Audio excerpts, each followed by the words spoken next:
All right, listen, I might not know you and you might not know me, but we do know one thing. And it's that there's so many people on the internet telling us to systemize our business, but we both sit there and we don't even know what the that means. Okay?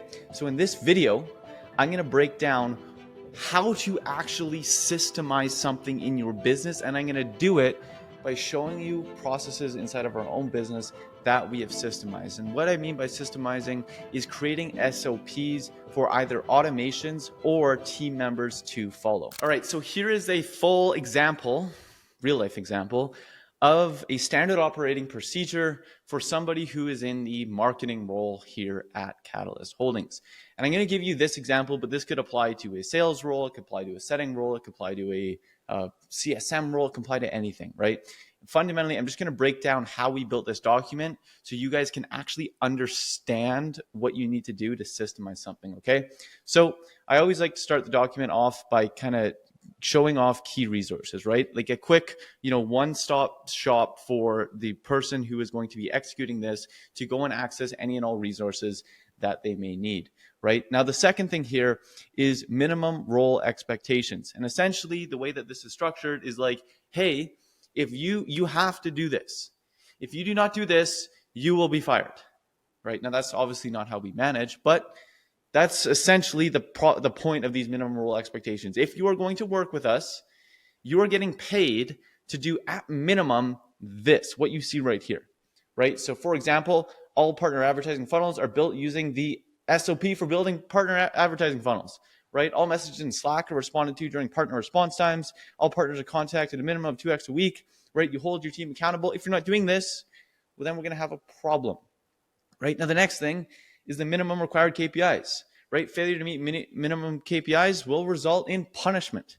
Now, we don't manage it like this, but we want to state the minimum role expectations and the minimum required KPIs right off the bat. We want to be clear about it, and we don't want to put 100 kajillion of them, because if we put too many of them, right, they'll get diluted and each one will be less valuable, right? The less you have of these, the better, because if you only have, 10, 11, 12 of them, all 10, 11, 12 of them are going to be like, okay, these are the 10 things I need to do every day. If you have 25 of them, it's like, okay, I don't have enough time to do all 25 things. Okay. Now, going into resources here, right? So this is, again, kind of that one-stop shop for all of the different resources that we'll have for anybody in this role, right? Now, from there, we go a calendar setup and time management guide. Okay. This is very important, right? This has been one of the biggest game changers that we've been able to make to see better output from people on our team, is we construct their calendar to make sure that they manage their time efficiently, get all their work done, and everybody's happy. So for this case, right, I have them insert three 30-minute blocks, 2 to 3 hours apart for partner response times, 2 90-minute blocks apart for building funnels, 2 75-minute blocks for optimizing funnels, 2 30-minute blocks for admin work, 1 50-minute block for EOD reporting, and 1 60-minute block titled learning. Right now, when they wake up in the day, all they need to do is follow their calendar, right? If it is 8 a.m., they have a partner response time, well, then they just need to go and they need to respond to partners, jump on calls with partners, whatever the case may be, right? If it is a partner funnel build time, well, then they need to go. All they need to do is they come up, follow the advertising SOP to build funnels, and then there you go, right? All they have to do is follow the calendar. Now, the next thing I would like to do is structure a daily workflow for them, right? So every single day, you just follow the daily workflow. Start of the day, respond to all partner messages from yesterday. Go to Slack, navigate to your partners, browse through each channel, right? Follow the advising framework to make sure that you're helping partners in the most beneficial manner. Partner funnel building. Once you've done that, start building funnels for any new partners that have come on, or if we need to rebuild a funnel for another partner, right? Follow the paid ads and funnel campaign setup to build partner campaigns and do it in sequential order.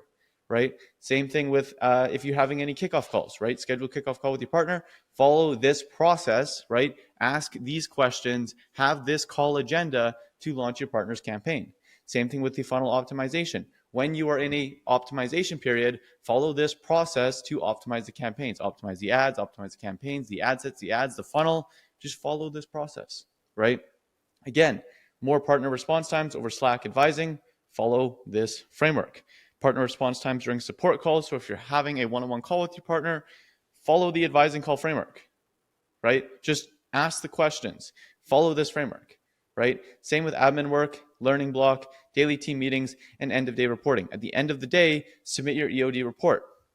Okay, so now if you come onto this team in the marketing position, you know that every single day you just wake up and you go step 1, step 2, step 3, step 4, step 5, step 6, step 7, 8, and so on. And everything that you might, any question that you might have as you're following each step is inside of these SOPs that are attached to you, right? So all you have to do is just follow the steps, right? And then obviously use your own brain to do your best work as well. But if you just follow the steps, you are going to do a good job and I'm going to be happy with you. If you don't, I won't be happy with you, right? Now, getting into the fulfillment overview. Okay, what does it look like when you're fulfilling a client, right? Step 1, send onboarding steps to partner. Send this link to the partner, right? Once they have completed that, follow this SOP, complete this, right? Once you have done that, send those to the partner, follow this guide to deliver that and create a loom walking that through, and then instruct the partner to connect the domain and install the pixel, right? Same thing with the meta advertising campaign. Once you've done that, follow the done for you ads campaign setup. Just follow the process. Click the same buttons that it tells you to in the looms and step-by-step instructions in that campaign. And if you're wondering what these look like, unfortunately, I can't show you because that's confidential information and it shows all of our secrets, if you want to call it that. However, I'll give you a hint. Every single one of these look like this master one right here. Okay. It's just a master one like this. It's just condensed down into whatever that specific step is. Okay. Same thing with the funnel kickoff call. Like step 1, schedule the call. Step 2, follow this, ask these questions. As you can see here, we have an agenda right there. Just go through this. Okay, campaign review looms, Calendly setup, and then even the knowledge transfer, or sorry, the foundations that you have to do when you start working with us, right? Set up your Calendly, make it the name, duration, location, all this kind of stuff, right? Important, adjust your Google Calendar's availability, because if you don't do that, well, all these are going to be blocked off times and nobody's going to schedule a call with you. So you have to set some of those times to free so you can take calls during that period. Right? Now, fundamentally, what I wanted to show you guys this is because this is what it means to systemize, right? We always hear, hey, systemize your company, systemize this, systemize that, right? But we don't know what it means. This is what it looks like, okay? All you have to do, share key resources that the person in that role will need, break down every single resource into the step-by-step thing that they need to do in order to build that, right? And then lastly, give them a daily workflow. So when you wake up, do this, do this, do this, and also set up their time management so they can just follow it, right? Ideally, you want to leave little to no room for error, because if you don't, you're going to be reliant on people to scale. Now, the problem is people are volatile, right? You might have somebody who's good this week and bad next week, right? Or you might have somebody who you need to fire, right? And if you don't have any systems in place and you've been relying on servicing your clients just by what this person knows, if they leave, you're screwed.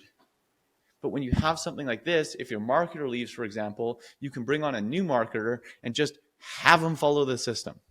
Okay. This is what it means to systemize your company. This is what it actually looks like. So hope you guys got value out of this video. Hope you guys can start working on this. Yes, it does take a lot of work, but it'll be worth it. It's what is going to allow you to actually scale your company, because without it, you're leaving yourself vulnerable. So if you have any questions about this, leave a comment below and I'll personally respond to you. Other than that, appreciate you for taking the time to watch this video. Hope you guys got value out of it, and I'll see you guys in the next one.